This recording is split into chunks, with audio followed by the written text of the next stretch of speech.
No nii, hoidke mulle pöialt, et ma siin mingi mesilase käest naelata ei saa. Aga vaadake, kui ilusad õied.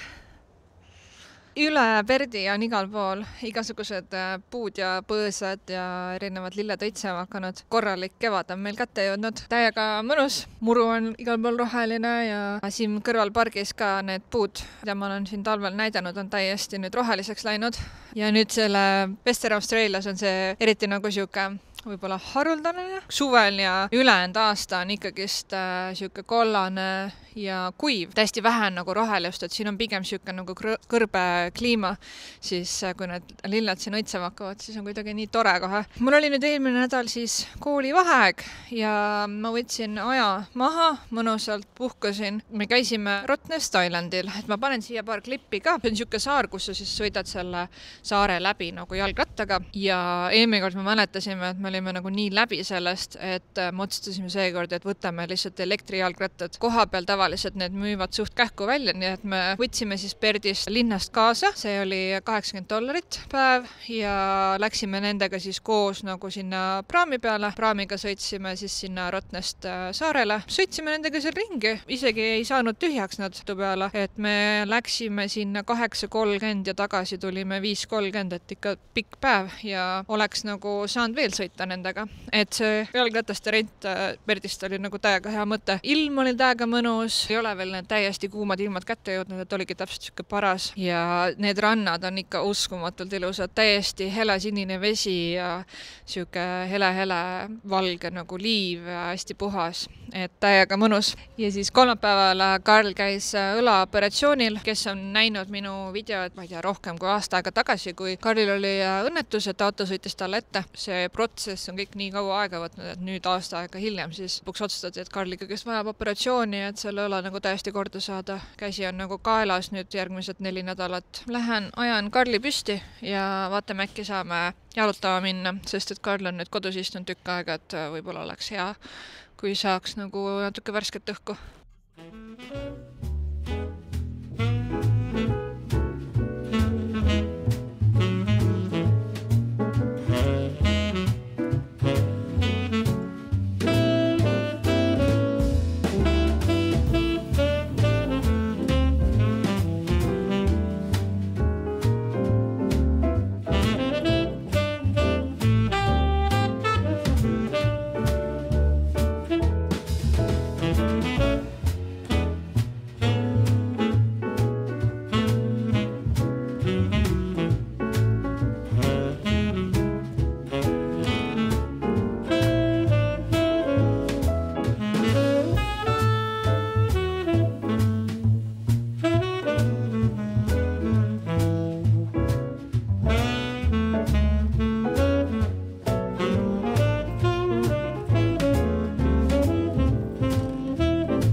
Deixa de preguiça, deixa o cobertor,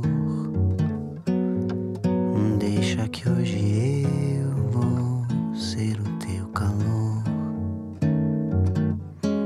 Sei que tá friozinho, já sei como é. Sei que o nosso amor aquece quando quer. De manhãzinho o sol nasceu,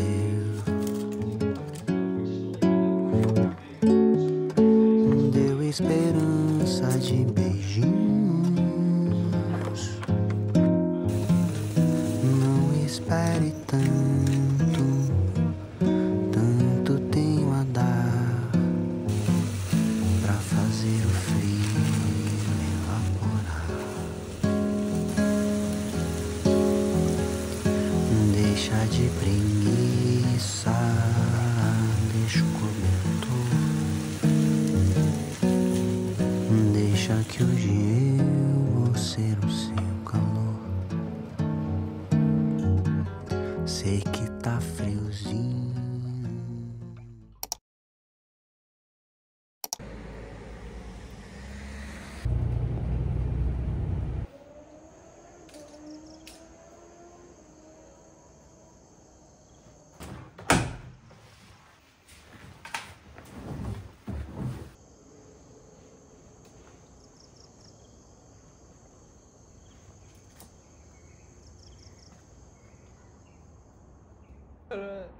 Tervist suht soovi.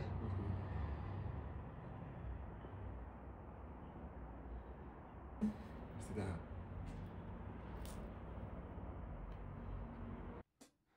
You didn't know back then what you've been knowing now. Before the broken skin and letting your love out, playing the tape again. It's such a sorry sound. Old shaky monologue, just dragging you around, reaching for reset, reaching for reason to begin, watching the sunset, front porch cigarette with my best friend.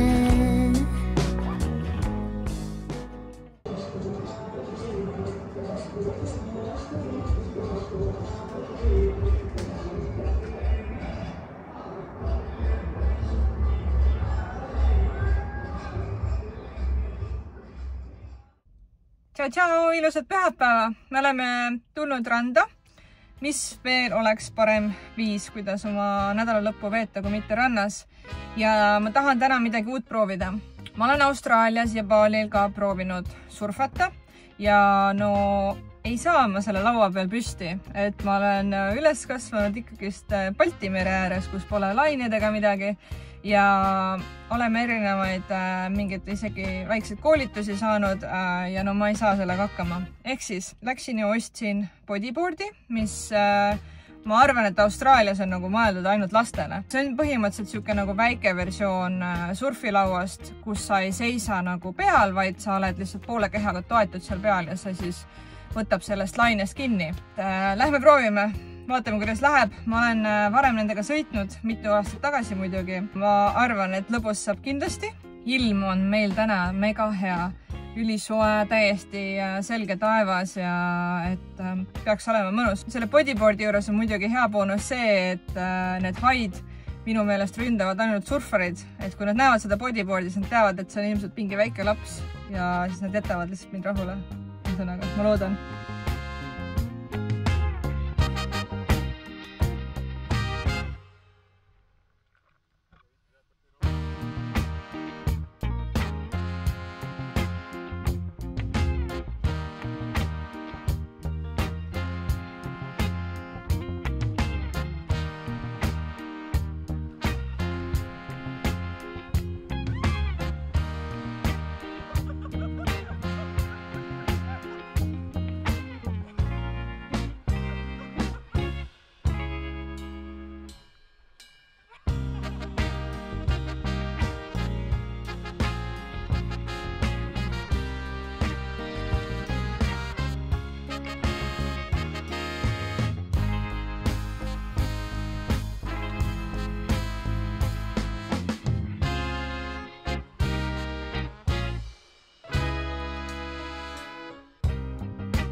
Pühapäeval see surfamine oli ikka mega fun.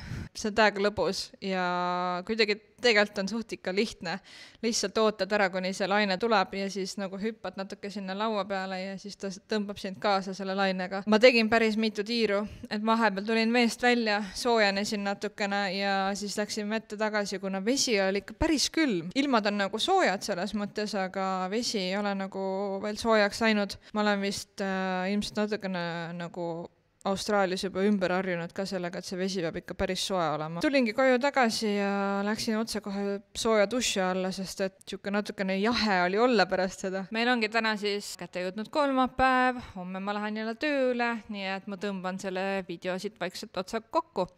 Aga kõigepealt ma lähen tüütan natuke Karli. Karlil saab siis homme 2 nädalat operatsioonist täis. Kuidas käsi on? 2 nädalat läheb veel aega, 2 nädalat peab käsi slingis olema ja 3 nädala pärast ma saan füsio juures hakata käima, siis hakkan harjutusi tegema, et käsi hakkaks taastuma, aga ma lihtsalt tahaks trenni minna. Ma ei saa isegi praegu joosta, pikki maid kõndida saan, aga mitte väga pikki, selles mõttes, et käsi võib hakata valutama, et kui liiga palju raputamist saab, et võiks näha ole. Armid on väiksed, plaastid on maha võetud juba, nii et all good. Meie poolt aitäh, et vaatasid seda videot ja näeme juba järgmises. Tšau!